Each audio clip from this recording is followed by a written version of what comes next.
पिताजी, पहले तो मैं आपको ये बताना चाहूंगा, आपने एक सैड स्टोरी में से, एक सैड न्यूज में से एक लीड आउट जो दिया, बड़ा इमोशनल लीड आउट, वो ऐसा ही कुछ मेन कैंप में एडोल्फ हिटलर बोलते हैं कि अगर किसी मार्मिक चीज को, किसी इमोशनल चीज को आप थोड़ा एग्रेसिव होके बोलें तो आप लोगों को कमांड कर सकते हैं। दूसरी चीज आपने ये बोला कि लॉकडाउन वहां पे कश्मीर में बहुत लंबे अरसे से चल रहा है। आपको बता दूं कि वहां 1,500 के आसपास कोरोना पॉजिटिव केस हैं। अगर लॉकडाउन डेढ़ डेढ़ साल से, एक साल से चल रहा है, तो वो केसेस कहाँ से आए? इतने सारे लोग वहां जा रहे हैं, वहां से लोग आ रहे हैं, तभी तो लॉकडाउन में लोगों को कोरोना हो रहा है। ये एक एक बहुत लॉजिकल सी बात है। अब कोरोना हुआ, वहां पे लोगों को दोबारा लॉकडाउन किया गया। उससे पहले खुल गया था ना, तभी तो लोग वहां गए थे, या वहां के लोग यहाँ आए थे, तभी तो कोरोना उनको हुआ। अदरवाइज कोरोना कश्मीर में ओरिजिनेट नहीं हुआ था, चाइना में ओरिजिनेट हुआ था, वहां से इटली गया, इटली से इंडिया आया। दूसरी चीज, डोमिसाइल कानून। जहां तक आप डोमिसाइल की बात कर रहे हैं, तो इंडियन टेरिटरी, इंडिया में जो इंडिया के जो एरियाज हैं, इंडिया वहां पे अपना डोमिसाइल लगाता है और लगा सकता है, पूरा राइट है उसको। कश्मीर में जो डोमिसाइल है वो कैसे बनेगा, कब बनेगा, कौन से कानूनों के तहत बनेगा, ये चीज पाकिस्तान तो शायद ना समझाए हमें, क्योंकि हमने भी पाकिस्तान को कभी नहीं बोला इस्लामिक कंट्री आप बने थे, कभी आपको बोला था? आप तो सेक्युलर थे, आप भी तो भूल गए अपने कायदे आजम साहब की वो तकरीर को, जिसमें उन्होंने बोला था कि Pakistan is a secular state and will remain a secular state.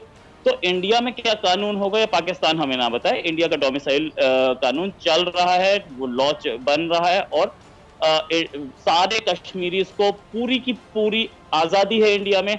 इस समय 10,000 से ज्यादा जो स्टूडेंट्स थे जो कि अक्रॉस इंडिया पढ़ रहे थे, कश्मीरीज, उनको बुलाया गया, उनको वापस कश्मीर भेजा गया अभी कोरोना के बाद। और अक्रॉस द वर्ल्ड जितने कश्मीरी स्टूडेंट्स पढ़ रहे थे वो भी वापस आए। ये तो रिकॉर्ड्स पे है, इसको तो आप मानेंगे। तो कौन से लॉकडाउन, कौन सा कर्फ्यू, कौन सा माँ बहनों की इज्जत की बात आप कर रही हैं जब स्टूडेंट्स बाहर पढ़ने जा रहे हैं? I can't understand this. कौन सा?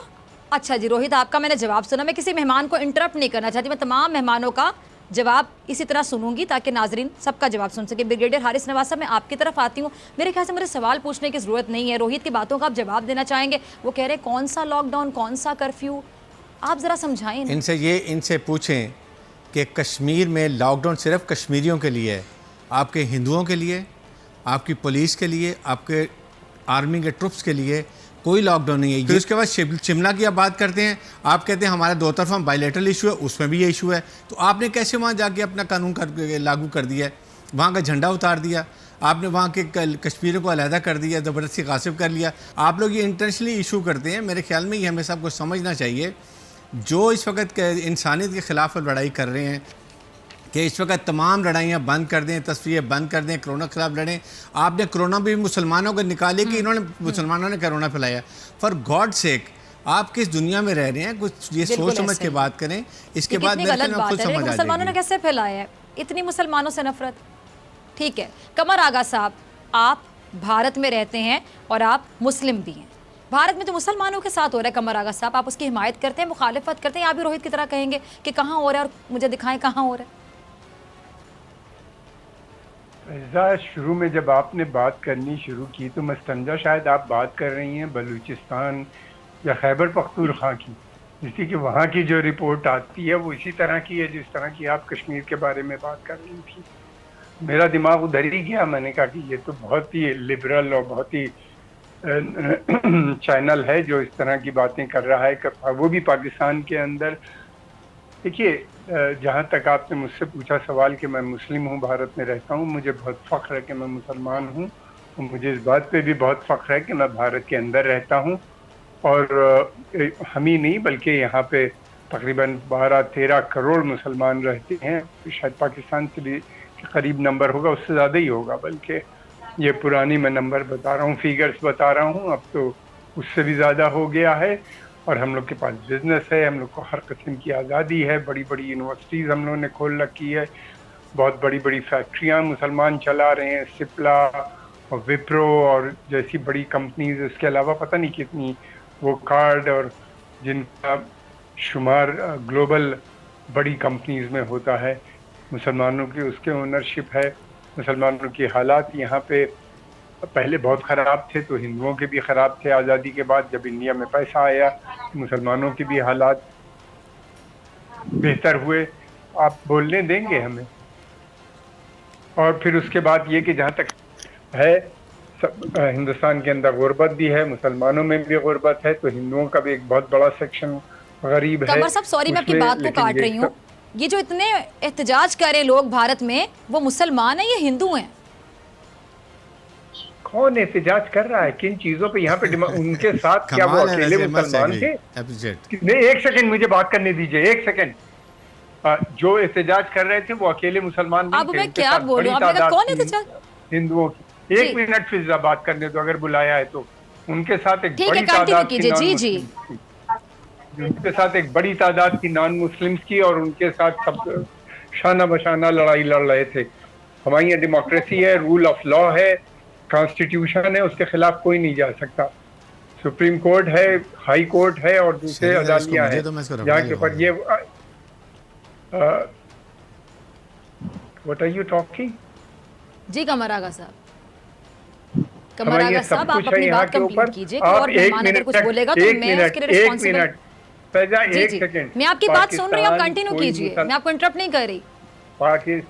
पहली बात तो ये कि पाकिस्तान ये बातें बंद करे कि वो मुस्लिम कंट्रीज का लीडर है या हिंदुस्तान के मुसलमानों के बारे में सोच रहा है।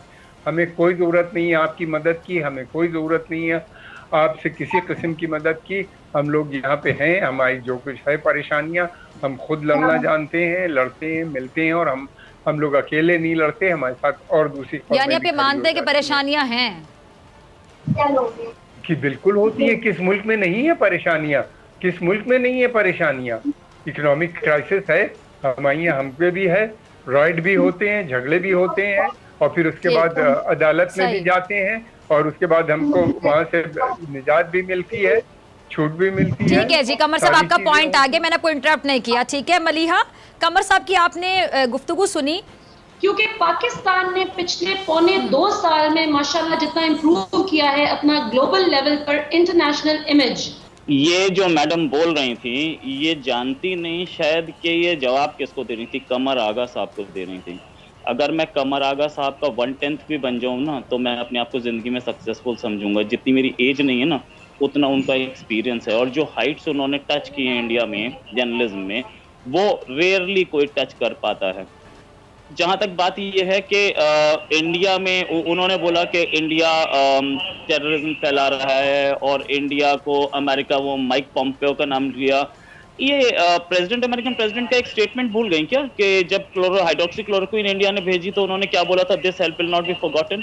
और कल ही एक रिपोर्ट आई अमेरिकन कांग्रेस की कि पाकिस्तान पे ट्रस्ट नहीं किया जा सकता, पाकिस्तान अभी हक्कानी नेटवर्क को सपोर्ट कर रहा है। कल की रिपोर्ट है, अगर वो पढ़ लें मैडम तो अच्छा रहेगा। सेकंड ये है कि आपके सामने मेजर गौरीवर की, मैं प्रोग्राम में था रिपब्लिक टीवी में, वो मोबाइल उठा के कह रहे थे ये देखें मेरे पास बुख्ती का भी नंबर है, मरी का भी नंबर है, फलां के नंबर है, स्टॉप कर दें ये छोड़ना।